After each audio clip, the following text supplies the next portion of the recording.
All right, welcome everybody. Facebook Live with Mel Rapozo. Today is Wednesday, March 13th, 2019. Gosh, as usual, time flies when you're having fun. Cut my hair, trim my beard.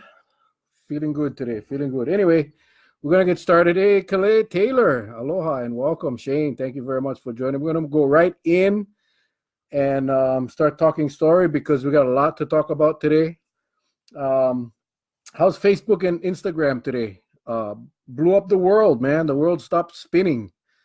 No one could get onto Facebook and Instagram, and it was amazing how many people were disrupted today. It's amazing how we rely on Facebook and Instagram. Our lives revolve around social media today. So it's amazing how we we panic. Yeah, I saw more posts about Facebook and Instagram than I did about the island-wide blackout that we had today for a short, about 10 minutes or so. So interesting. Hey, hello, everybody. I'm not going to go and read down the list because I missed a whole bunch already, but a lot of you guys jumping on board. Thank you very much. Like I said, a lot to talk about today. And let me just say, this is a venue for you to ask questions, make comments. Throughout the week, I receive questions from people from all over and asking questions about the county and the state and all kinds of questions. And I jot them down and I make my notes and then I prepare for this weekly show. Hey, Bitos. Yeah, we had a short power outage here. The problem is I was right in the middle of work on a computer. So anyway, so that's how it works. I put everything down on the notes, and then I try to cover everything I can. And let me just apologize up front. If I offend anybody, I apologize. This venue is really meant for a exchange of dialogue between all of you. And I wish we could have back and forth. We can't do it on Facebook Live. And we did a sample run of the Zoom last week, and we didn't have many participants. So I don't think that's the right vehicle. I think we're going to do Facebook Live. We're going to continue with the Facebook Live. We're going to talk about issues. And then if we want to expand on Ed, I know you're very sensitive, I know. But if we want to expand on a specific issue, then we'll do a Zoom. And I'll talk about a Zoom that I'm going to be having on Friday at the end of today. But for right now, let's just start rolling with some of the what I believe are the hot stories, and of course the questions and the comments that I've received over the last week. Number one, the Maui prison riots. Disturbing. You always see about those things on the mainland. Who would think it would happen here? I got to commend the staff and the personnel at the facility, Maui CCC, because they were able to get through that with very little. I think a couple of guards got minor injuries. I don't know the full story, but one thing I do know is that the two modules or the two units that where these riots started were built for 48 inmates. And much like on Kauai, they are overpopulated.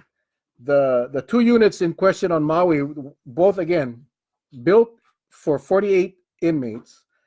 One of them had 93, one of them had 95. So what do we expect? What do they expect will happen? I think, again, inmates are inmates, right? They're paying their debt to society, but they got to be treated humanely as well. I'm not sure how you all feel about this, but the bottom line is that we're going to incarcerate them in a facility that's built for 48. Then we best have 48 people, and either build larger facilities, but to put 93 men in a unit built for 48 or 95 men in a unit built for 48 people, you're going to run into problems. I'm surprised it hasn't happened earlier. Now, the same situation is right here on Kauai, KCCC. I've seen it with my own eyes. I've had the occasion to go in there for different times in different jobs that I've had, and they're terribly overcrowded. And our guards, our employees are subject to the same type of issues and problems because they got to deal with these inmates. So I hope this is a wake-up call for our state leadership that's going to start looking into, they say, yeah, we're gonna build a new facility. But it's going to take them forever. It's going to be years down the road. What do we do until then? I don't have the answer, but we pay people a lot of money to figure. This is not a new problem. This is not something that popped up over the last couple of weeks or couple of years. This has been a problem for a long time, and this is a wake-up call.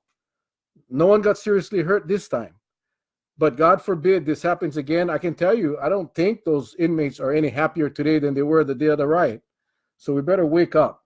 We better wake up and smell the coffee, because some people are going to be injured. Prisons should be fair, but many Kauai homes have way too many in the house. Little different circumstance, because they're not locked in. They're not governed by rules and regulations, and obviously not everybody in the house are inmates or defendants or people that have committed crimes. So while I can see the relationship, Ed, I agree.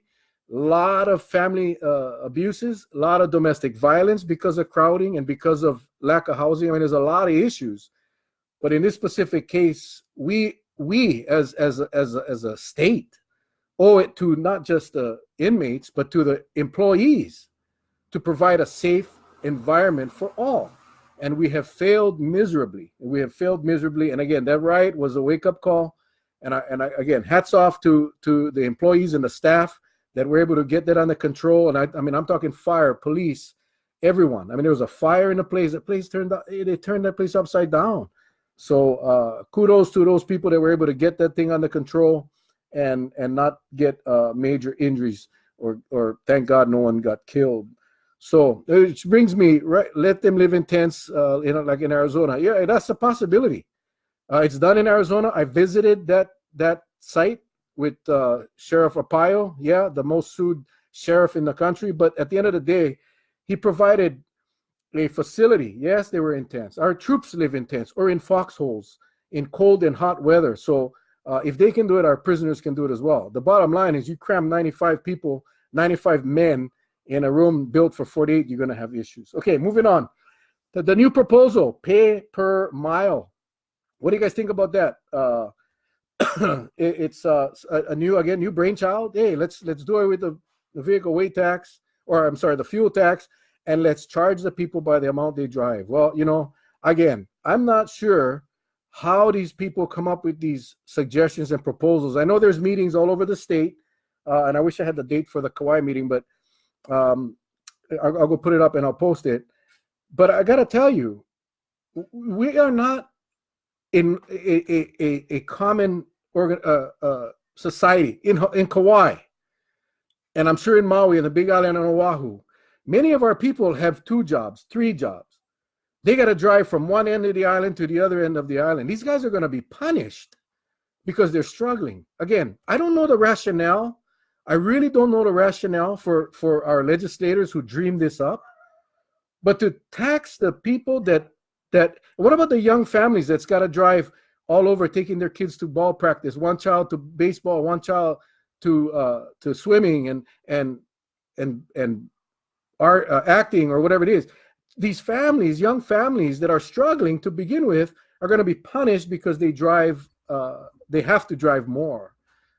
So I don't get it. I don't understand why we continue to look at ways to milk the taxpayers and the citizens. But at some point, the legislature is going to have to take a look at themselves. The governor is going to have to take a look at himself, at his departments, and start figuring out, how can we cut expenses? How can we cut the cost of government? That's where we got to start looking. It's just outrageous. No good. We shouldn't need to pay to go to work or attend our children's school activity. Exactly what I'm talking about. So the young mom, single mom that has to worry about getting to work and getting to the kids to school and getting the kids to practice and Boy Scouts and Girl Scouts and everything else, they're going to be paying more than the retired millionaire who's sitting at home all day drinking their cocktails because they don't have to drive. Makes no sense. But anyway, the general excise tax, that was we're going to fix our roads. Again, this is all to repair our roads. Yeah. The problem is the incompetence up to this point, which led to the problems, which led to the horrific conditions of our roads statewide, right? Incompetence, the inability for our state and county governments to do the normal infrastructure maintenance. No, we're going to pay for that? No, sorry. I tell you, we on Kauai, I didn't vote for the GE tax increase, but the 6 other members did. So yeah, we'll be getting that money. But I was watching a council meeting today because they had a discussion about that. And what I heard was that 75% of the funds that we get from the GE tax surcharge increase is going to go to roads, and 25% will go to the bus. Again, we have issues. Our bus is not an efficient bus system. That is admitted by the transportation department themselves. We did an efficiency study. We're awaiting the results of that. Until that study comes back and we can make our program more efficient, why would we throw more money? But it's the same story, right? We're just going to keep throwing money at it and tell the public, yeah, we're working on it. We gave them more money. No, let's make our operations statewide, countywide efficient first. And when you've got rid of all the inefficiencies and we're running as efficient as possible and there's a shortfall, then we start looking at revenue generating measures. But not before. You don't go collect the money and throw it at a bad operation, in an inefficient operation. No one does that except here in Hawaii. And that bothers me. And I'm not just talking at the county level, I'm talking at the state level. And I hope they're listening. Also today they talked about some concerns about, we only have 2 road paving companies now in Kauai. And when we had the discussion, I voted against the tax measure, the tax increase, because I said many times I didn't think our county could handle $25 million. I don't think logistically we could manage $25 million or whatever it is towards paving, because you only have so much asphalt, you only have so many contractors. No, we were assured, no, we got it under control. And today, our deputy county engineer came up and said, there's a concern because we know that we only have 2 contracting companies. Well, amazing, yeah? When they were trying to sell the tax increase, in which they won, all these promises, now they got to deliver, and it's a little difficult. So anyway, the backlog will continue. I'm not convinced that more money is going to solve the problem. I think we paved the roads wrong. I think the prioritization of the paving of the roads, we're focusing, again, our energy on Rice Street redevelopment, which that energy and focus and man hours should be on the roads and traffic congestion. What about the gas tax? Isn't that supposed to go to highways? Yes, vehicle weight tax, fuel tax, GE tax, all of this stuff goes to roads. But again, are we in a position to be able to spend that effectively? I don't think so. 25 million, easy for county to spend, 17 million on Rice Street. Exactly. Again, Ed, you validate my point. It's not just the money. It's the man hours that are used into that Rice Street project. When we look at the prioritization of Kauai's needs, it's not Rice Street redevelopment. I'm sorry. I disagree with that. It's our roads. It's Olahena. It's Koloa. It's Kamoli'i. It's, the state has their issues, but we got to focus on our county problems and our county. Olahena, people are losing their tires. They're breaking their ball joints. They're messing up their cars. Kaapuni Road is a disaster. Olahena, a disaster. And that's where we should be focusing our man hours and energy. So anyway, Rice Street Development, Wally, I'm assuming is Wally Kudo said before he retired that it was a waste of money. I agree. It was a grant that was available. We applied, we got it, very, very competitive grant. And I applaud the county for getting it. I just think it was the priority should not be there. I think the priority should be on the issues that affect us on a daily basis. GE tax is wrong on many levels. Put the burden on businesses to only forward it to the consumer, which takes more from the people. Equitable value of the people needs to be protected and remain with the people. Absolutely. Pono, you hit it on the spot. Again, it's so easy. If you got a damaged roof on your house, it's a lot more effort. Well, let's use a vehicle. Let's use a car, right? There's a problem with my engine. So I could actually find competent mechanic to diagnose the problem and fix the problem, or I could buy a new engine. The easy way is to just buy a new engine, but it costs money. The practical, feasible way would be to get a mechanic to diagnose the problem and fix the problem. Our governments take the easy way out. We'll just raise taxes, we'll raise fees, and we'll just throw more money. And that's where I think I'm getting very, very frustrated.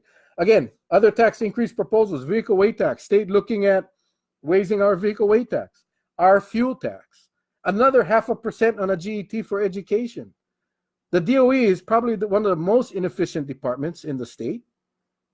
And why not audit them first? Why not get to determine the inefficiencies and work on the inefficiencies, get the monies back into the classrooms, into the teachers' hands, and then, again, if there's a shortfall, then we look at revenue generation.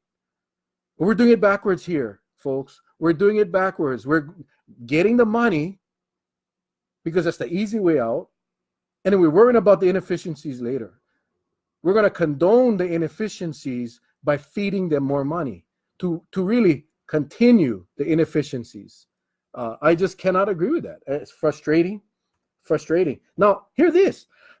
Today, just today, on Oahu, the Hawaii Commission on Salaries, right? That's the salary commission for the state.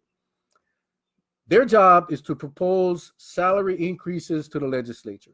Well, not really propose. Their job is to set the recommended salaries for the state officials. So get this, hot off the press. I just pulled this off of their meeting today.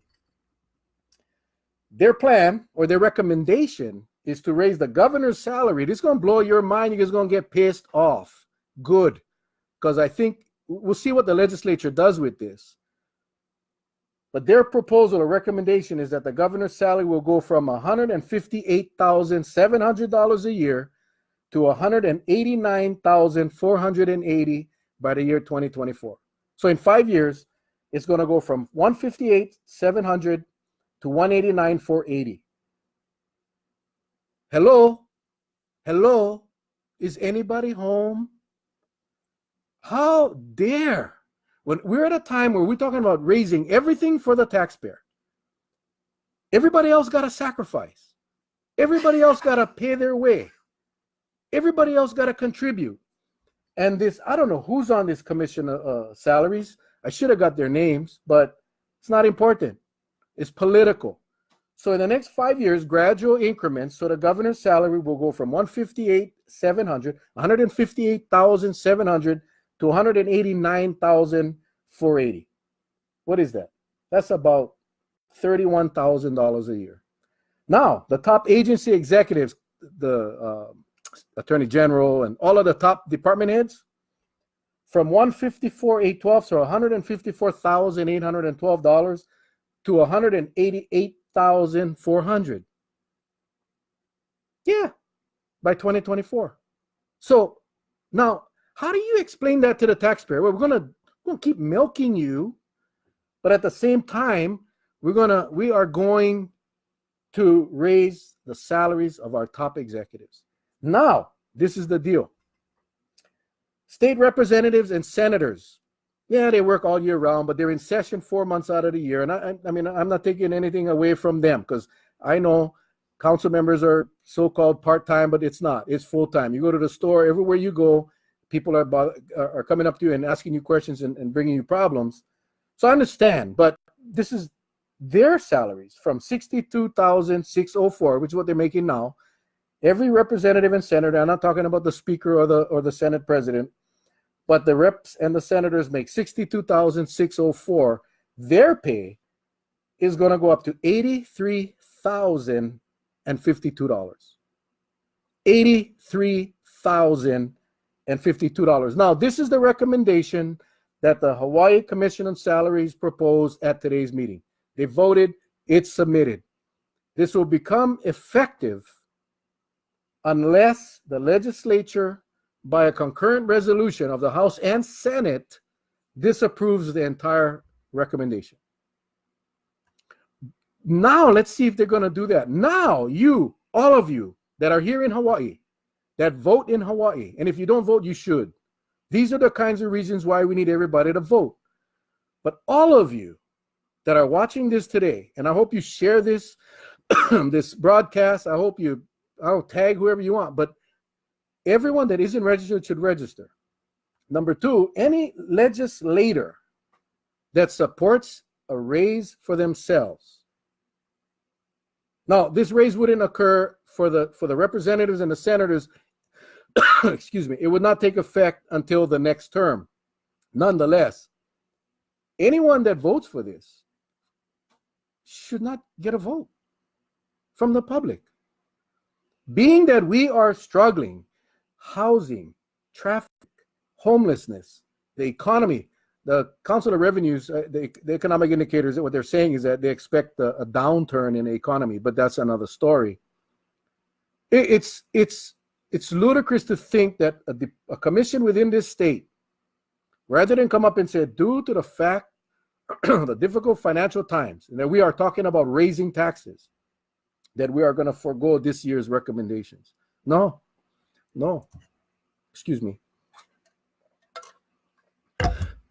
Sorry, getting over this cold too. But that's the deal. That just today. I'm sure, I hope it's on the news tonight. Hope it's on the news tomorrow. We'll see. But that is what they are proposing. That is what they are proposing. Governor, from 158,700 to 189,480. Top agency execs, 154,812 to 188,400. And state reps and senators from 62,600 to $83,052. That is the recommendation. And unless this legislature, the House and the Senate, has to come up with a concurrent resolution to say no, and they can only kill it all, they cannot take parts, that is going to become effective. So anyway, this is another one that just caught my eye today. Representative Mizuno and Senator Gabbard introduced a bill that would allow dogs to go into restaurants. What is this world coming to? I love dogs. I have a dog. I love dogs a lot. But, certain places should be, especially when Department of Health goes in and checks all these restaurants. And I know some of you are... this is not a service dog. I'm not talking about service dog. I'm talking about a regular dog. Your pet goes into the restaurant with you, sits on a table right next to me, or someone that has an allergy. Service dogs, understood. You cannot deny a service dog anything. But I'm not talking about service. This is not a service dog bill. This is a bill that would allow you to take your dog into a restaurant and go sit in a restaurant next to someone who may be allergic to dogs. That failed today. That was killed today. Thank God. But I guess my point was, of all of the issues, dogs in a restaurants will cut down on the plastic in the doggy bag. It is environmentally friendly. Ed, you're too much. You are just too much. But I guess my point is this. How much time was wasted on that bill when we got all these other issues with homelessness and housing and traffic? But anyway, today we talked about sanctuary. The sanctuary state bill also died today. I don't know how all of you feel. I don't think that Hawaii becoming a sanctuary state is a good idea. Again, that was killed today in the legislature, which is a good thing. I think we cannot handle our state with our citizens. We cannot handle and afford our state with just the people that have a right to be here. So. I'm sorry, Stephanie, I went right past your comment. Housing, homeless camps, transitional housing, mental health prevention, education regarding abuse and bullying, education, bias principles in the DOE. Where does the money go? Exactly. I think that is a concern of everyone. Throwing more money at the DOE doesn't guarantee a better education system. Also, mental health in serious need of help here. And I know this. I'm not going to get into details, but I can tell you, I know specifics where our mental health system has failed and people have died. I'm going to end it with that. My dog goes in, no one else is going to eat. Yeah.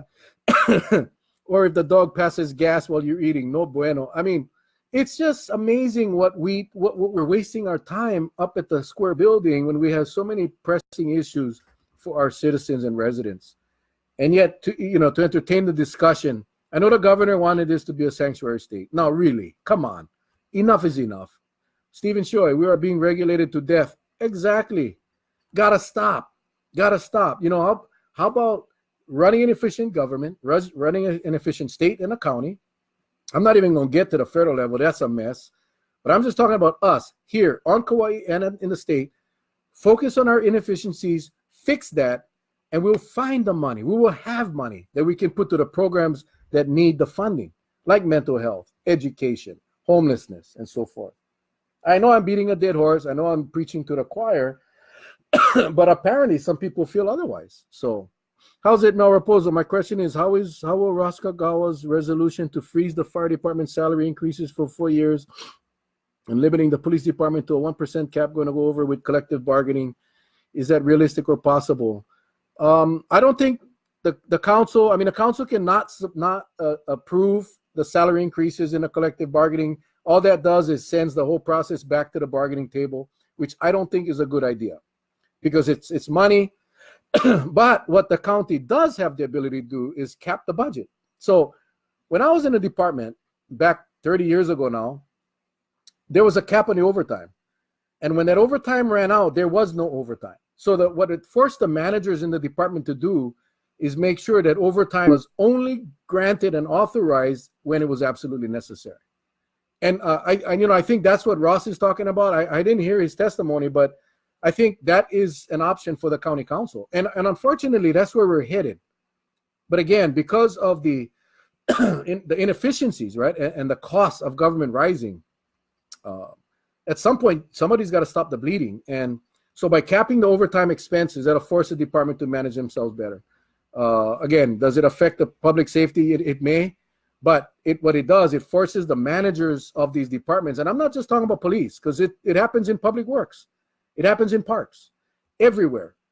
What I have seen over the years is the granting of overtime, it has been very lax.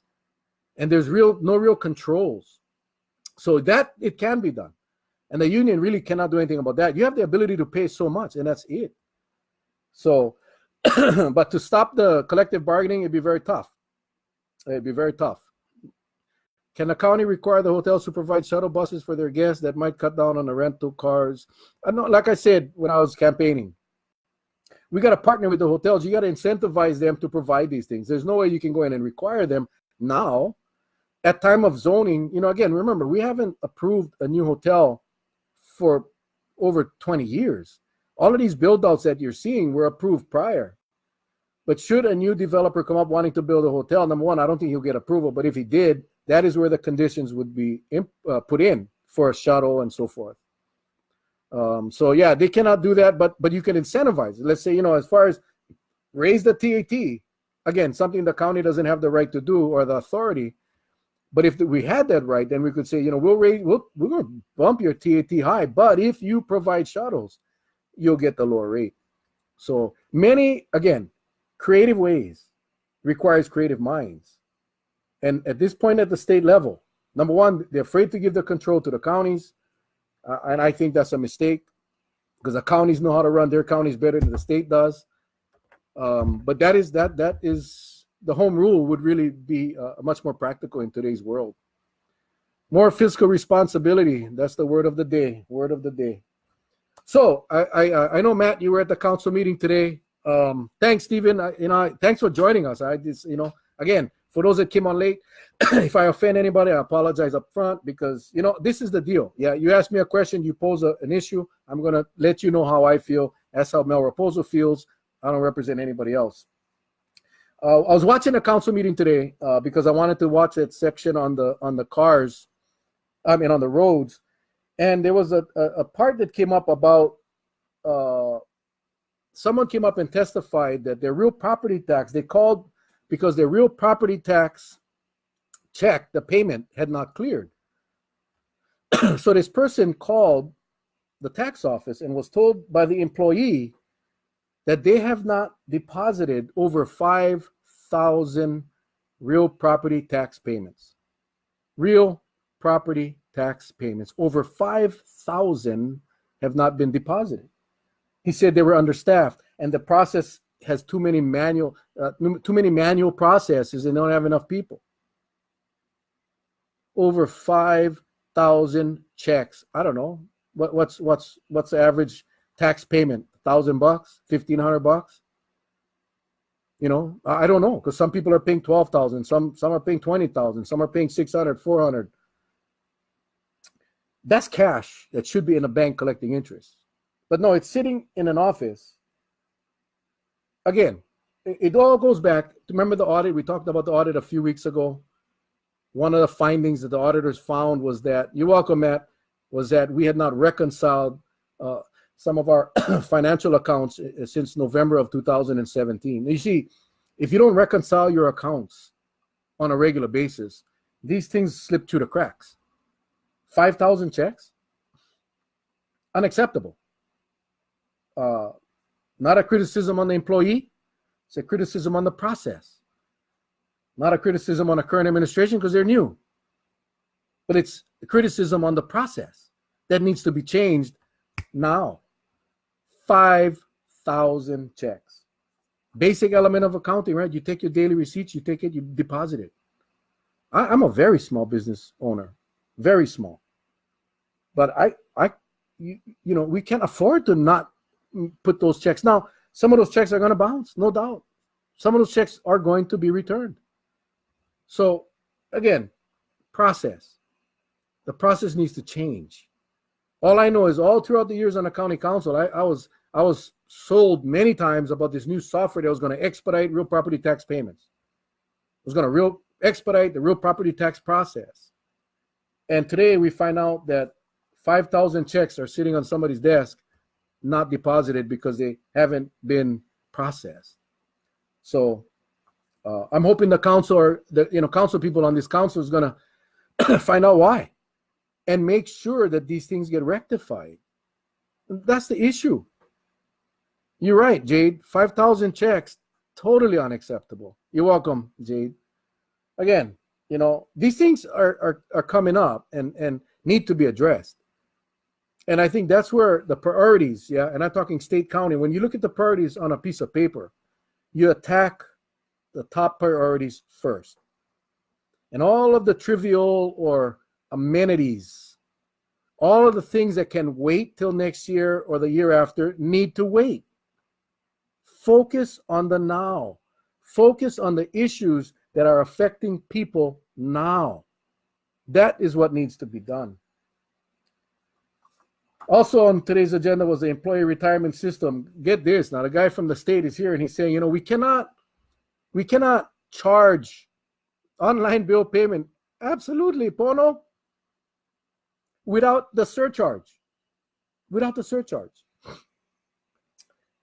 So the representative from the director from the state retirement system is saying we really, because of the market's performance, not to what we had expected, we are not making the returns on our investments aren't as high as where we were. So what does that mean? Less money to pay the benefit.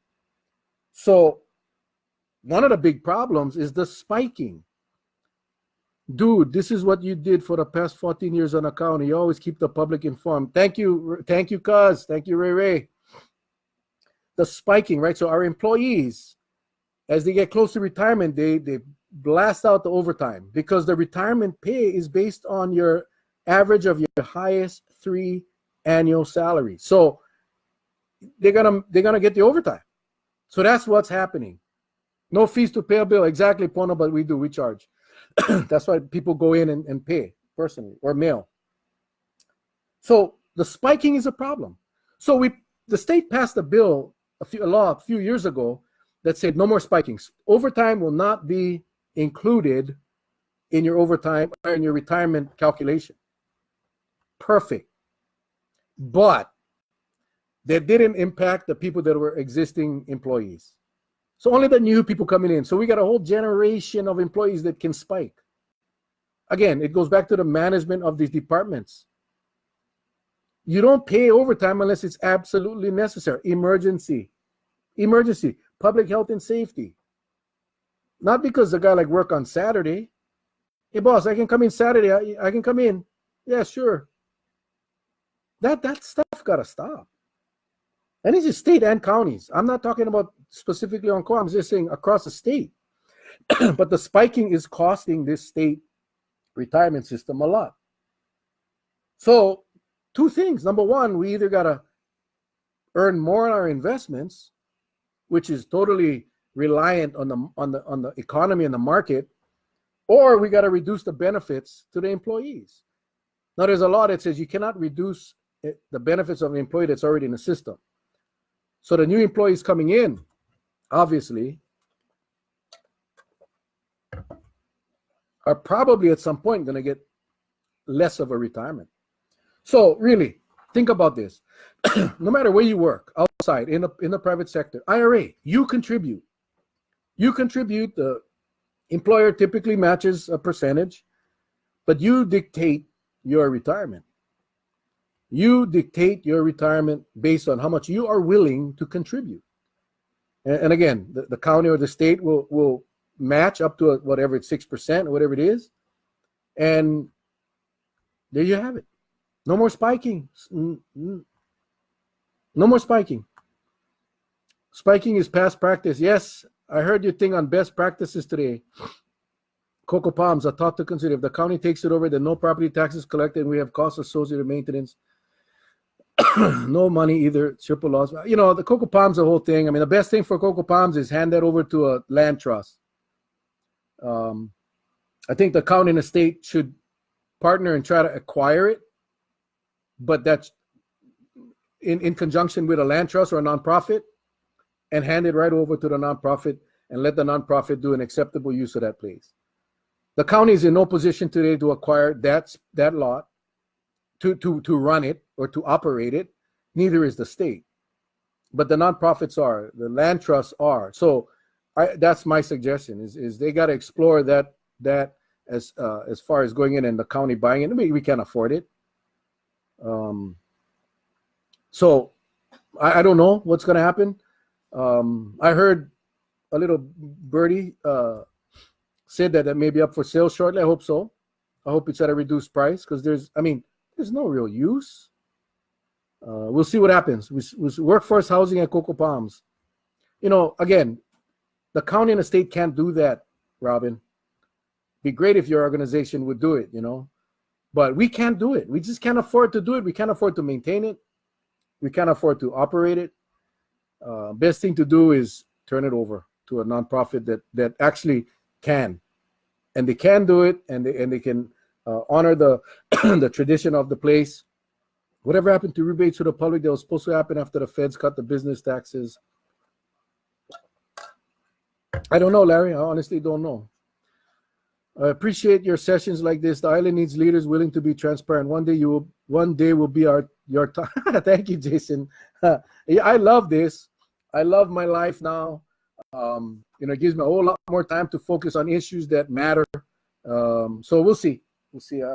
There's never say never. But again, I do this for the benefit of everyone. I want to keep everybody informed, because I think we control our destiny. I think we control our destiny.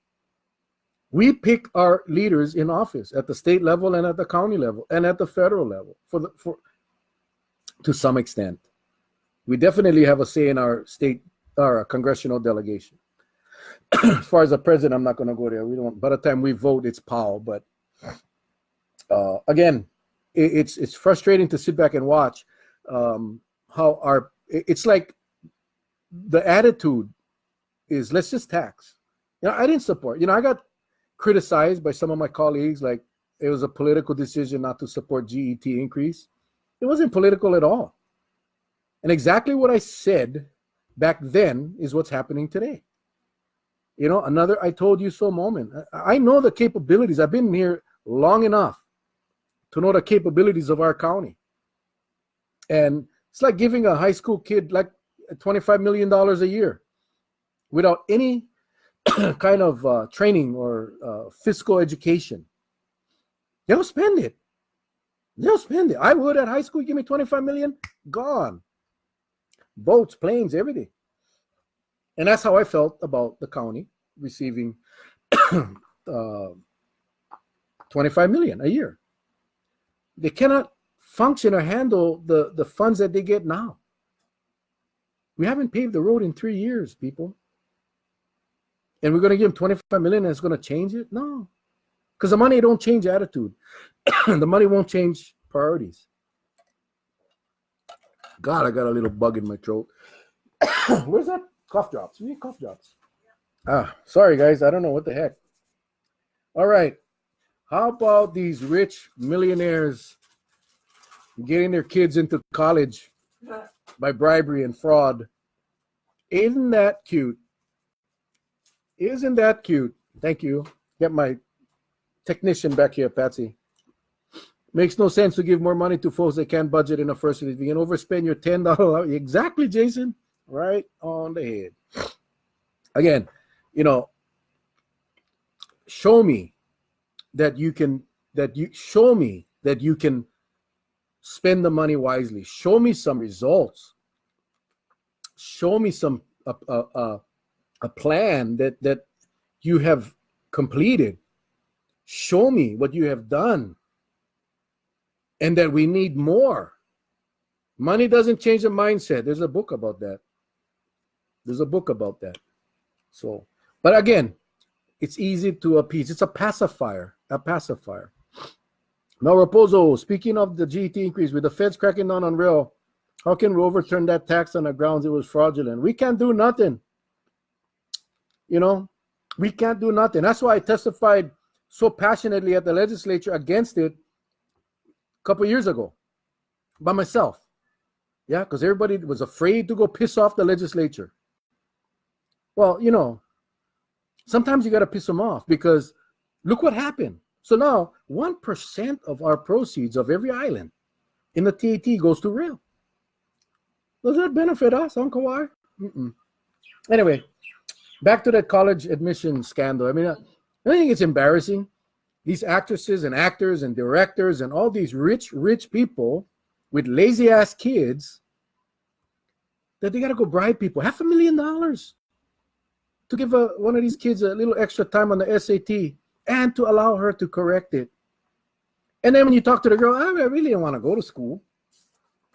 Now, I want to see how many, when this investigation is done, how many kids of these celebrities and rich people were given seats in a college or a university that should have gone to a regular student, a regular child. They took away seats. They took away seats from our kids because they have the money. Unbelievable. Every time you think things cannot get more weird, something else pops up. It's just nuts. So anyway, we're winding down. So I just want to touch on the NFL trades because I love football. Antonio Brown and Le'Veon Bell are off the Steelers roster. So I know a lot of people like, what the Steelers going to do now? Yes, Larry. Yes, we can do something. Vote for different leaders. That's kind of what I've been trying to say. So if you're not voting or registered, you should register. If what's going on today in today's world at all levels doesn't give you the motivation to go register and vote, then nothing will. Then no sense complain. I know, Ed. I know you're excited because Pittsburgh lost two of their best players, but they didn't play. They were a cancer last year. Steelers can now get together they got Connor, they got Juju, which is Hawaii boy, and I think they'll light it up. So Antonio goes to the Raiders, and Le'Veon goes to the Jets. So it'll be an interesting season. And we'll see what happens. I do want to say, last week I was in Vegas with my son. We had a weekend, a father-son weekend on the mainland, and he invited me to join him. And one of his best friends is Tyrell Williams from the Chargers, a receiver. And I was just so excited. I was playing blackjack. And anyway, Tyrell was mentioning that Oakland was one of the places that he may be going to from the Chargers. And I was so happy to see today he's going to sign with the Raiders. He'll be the number 2 receiver. 4-year, $44 million. And a chance of actually, I think with the bonus, it would up to $47 million. But this kid is good. He's humble. Western Oregon graduate, went to school with my son. I got to tell you, this kid is like just down to earth, hard worker, walk on, never got drafted, and played for the Chargers, and now he's going to suit up in the Raiders. And in a year, next year, Vegas Raiders, which Ed, I think you're going to be very happy to hear that I may have to jump to the Las Vegas Raiders just because, man, just because. So anyway, exciting times. You watch ESPN and there's people going all over the place. It'll be a whole new league next year, whole new league, except the Patriots. They're intact as usual because they got a great coach, they got great leaders, they got a great team. So nobody wants to leave. Oh, I know, man. I know. Can Carr stay off his back? I know. I kind of worry about that, but I'm hoping Gruden can get them all in shape. I hope Gruden can get that whole team back in shape. So anyway, as we wind down, anything? We got 15 more minutes for what? Hang on. I get Patsy is my technician. Anybody get kids for like a flight? Oh. What? It's important. It is important. Kauai Filipino Women's Club is doing their scholarship. They have their scholarship application right there. So if you are interested, if you have kids or you know someone that have kids in any of the high schools, shoot me a message either here or on Facebook or to my email, melrapozo@gmail.com. We'll see their senior council. Hang on. Oops, how come now? No, let go. I'm typing this right now. I forgot that I can actually type. That's my email. Yeah, shoot it to me or have the student see their high school counselor. But if you want the application emailed to you, easier to just go ahead and shoot me the email. And I will get you the link or the actual application. Let's get a lot of people. Last year, some school didn't even apply. Last year, Waimea High School never had no students apply. There's scholarships, guys. We gotta, I know we're dealing with our son's parent loan. They call them parent loans now, not student loans. Whoo, big time. So anyway. If you guys know of anyone, I think the Filipino students get more points, I think, but everybody can apply. It's not limited. Oh, sorry. You got to have Filipino. Oops. I don't know if that's even legal, but I guess so. So damn free money. Exactly, Ed. And at any amount, I got to tell you, it helps. If you have not had a child go to college, the books, ooh. So every opportunity, I think the Mura, what's it? You just gotta Google Fujita Mura. They do a scholarship every year. Zonta. There's so many different organizations on Kauai. The chamber, the Filipino chamber, they all do scholarships. Have the kids apply and get the assistance wherever they can because it's tremendous. Unless any of you are stars, celebrities, actresses, actors. And you can just go pay the school and get your kid in. Unbelievable. All right. So anything else before we, I did want to close because I'm going to be doing a Zoom tomorrow. But let's just see if I missed anything. Facebook went down. Why? Friday. The Zoom is Friday. Maui prison rights, pay per mile, the tax increases. Oh, the Hawaii Commission on Salaries. For those of you that just got on. The Commission of Salaries are proposing major salary increases for the governor, his top execs, and our state reps and senators. Hold on, let me get back to Jana over here. From Hawaii News Now, a full 79% of those polled said homelessness had gotten worse over the last couple of years, and 71% said the inventory of affordable housing has further dwindled. More than half of the residents said crime and drug abuse is getting worse. Nearly 4 in 10 voters said it had gotten harder to secure affordable quality health care coverage. Absolutely. We talked about this last week. For years I've been saying the homeless problem is going up. The governor for the last 2 years said, no, it's going down. Then they did the audit or the point in time study. Guess what? It went up. So the guy releases the numbers. And then he resigned. The guy was the executive director of the organization that did the point in time check or the study. I think I know why, and I think I said it last week. They didn't like the numbers that he put out, but they're factual. Everyone on this call, everyone in this session knows that's in Hawaii, probably those of you too, on the mainland, that homelessness is getting worse. It's increasing because the affordable housing stock is going down, and it's just getting more expensive to live here. So, yeah, I mean, it's just something that we got to focus on. That's my point. And yet we got legislators that are looking at legalizing dogs in restaurants. And I think that is where I struggle. We're talking about a sanctuary state. How do we join you on Zoom? I'm gonna let you know.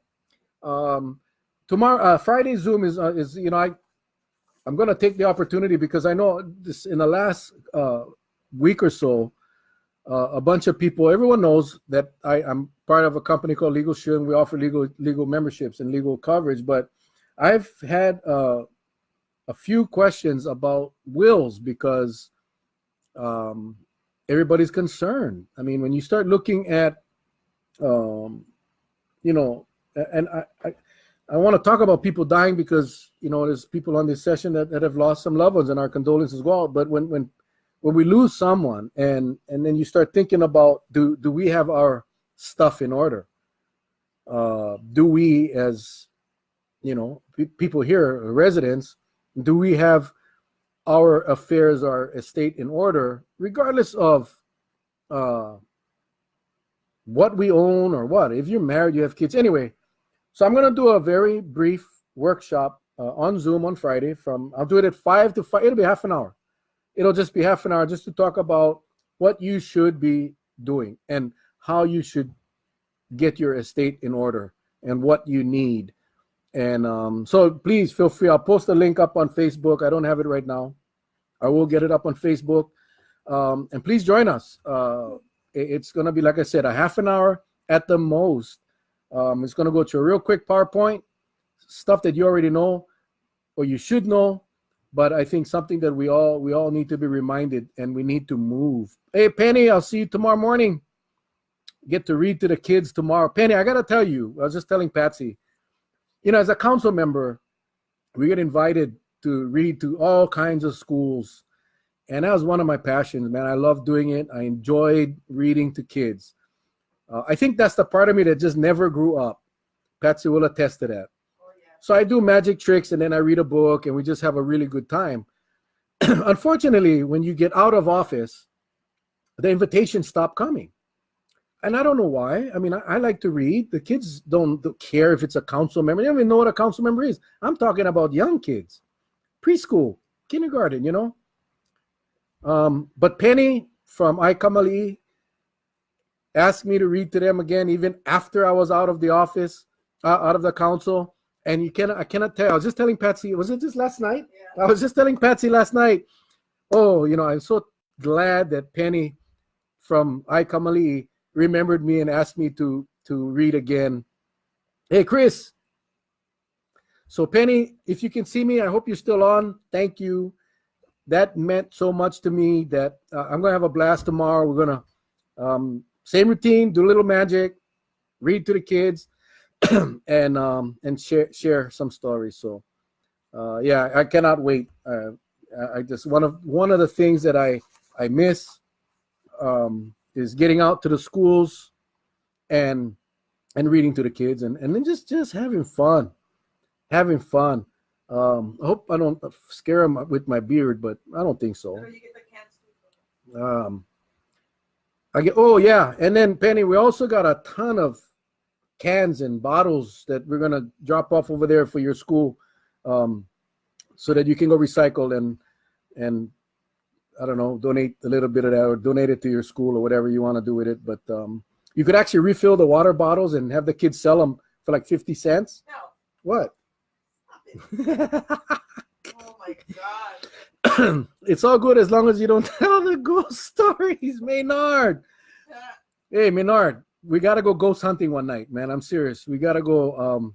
We really got to go. I didn't see you come on. Today I wasn't paying attention. I really apologize. I wasn't paying attention to all the people that came on. I know we have a bunch, and I know a lot of people watch this after the fact. And what's funny is, as the people watch, they think it's live after the fact. So they're commenting and asking questions, and it's not. It's delayed. Mel, you're an awesome person. I always help to support whatever initiative I was involved with you. You know what, man? I think it's something that I got from my parents and from their parents. So, you know what? I just enjoy doing what I do. And thank you. I appreciate the compliment. But, you know, Maynard, no way. But, you know, we all do. I mean, I see so many people in this community that give so much back. And yeah, nobody gets recognized. We don't do it for recognition. And it's kind of uncomfortable when people say, hey, Mel, no, because it's just something we all do. We do anyway. And so many of us do on a regular basis. So, you know, we just got to keep doing that. And really, yeah, I remember saying this once I forget what conference I was at. We're talking about drugs. And I said, you're welcome, Carol. And I said, you know, at some point, you got to just write off this current generation and start with the new. In other words, some people don't want to be fixed. Some people don't, no matter how much we want to fix them, they don't want to be fixed. They won't be fixed until they get to that point that they need to be fixed. Yeah, we can help. We can talk to them. Those that want to be fixed and help, yes, we got to do whatever we can to help them. But that crop of kids that we have an opportunity as teachers, as parents, as coaches, as friends, as neighbors, that crop is where we can make a difference in the next generation. If we can teach them that helping others is a good thing and it's what we should be doing. That's what I learned growing up. Boy, do we know a couple of those. Yeah, yes, we do, Ed. But if we can teach them what we know and how important it is for us to help whoever we can, it's going to make a difference in their lives. And not all of them. Some will stray. But if we start them off with the right values and the right coaching, we just stand, the advantage is greater. We got to remember that. But we won't fix the ones that don't want to be fixed. And we should focus our energy. Again, it's all about priorities. So, you know, when I read to the kids, we have fun. And I will tell you, and my wife will tell you, we can be at the store, we can be at a function, we can be at the carnival, wherever we're at. Someone will come up, and they're an adult now, and remember the day I pulled my finger off for them at Aikamali or at the Hongwanji or at Kekaha School. They remember, and they remember what happened after that. They remember the story, the book, and they had a relationship. Even though I had not seen them for many years, they remembered. And all because what? Because of a little magic trick or something you said. Remember, people don't care what you say or what you do. People will only remember how you made them feel. That is what I learned many, many, many years ago. It doesn't matter what you say or what you do. They're going to remember how you made them feel. And that is what we got to convey to the kids. Yeah, that we got to make sure our kids are making their classmates and their friends and cousins and neighbors feel good. So anyway, that wraps it up for today. Remember, Friday, 5 o'clock, Zoom. I'll post the link right after this. And I hope to see you guys all on there. I don't think we have a limit, so just all jump on. Oh my God, do that again. Nope, magician never reveals their tricks. With that, thank you all for joining me. We'll be back again next Wednesday, 5:30 to 6:30, but Friday Zoom. Check out the link right after this session. And we'll see you guys then. Hello, everybody. Love you guys. God bless. Take care.